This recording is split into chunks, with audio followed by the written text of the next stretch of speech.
Hello, আসসালামু আলাইকুম। আপনারা সবাই কেমন আছেন? আশা করি সবাই ভালো আছেন। আল্লাহর রহমতে আমরাও সবাই ভালো আছি। আমি এখানে মুরগির রোস্ট কীভাবে বাসায় তৈরি করি সেটাই আপনাদের সঙ্গে শেয়ার করলাম।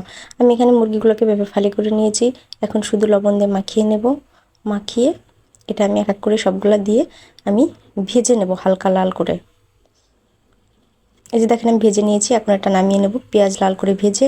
এখন আমরা তেজপাতা, দারচিনি এবং সাদা এলাচ দিয়ে দিব। এটাকে একটু নেড়ে আমি এর ভিতরে এখন মশলা দিয়ে দিব। 2 চামচ আদা বাটা, 2 চামচ রসুন বাটা এবং 1 চা চামচ জিরা বাটা। এটাকে আমি একটু নেড়ে নেব। হালকা ভেজে নিয়ে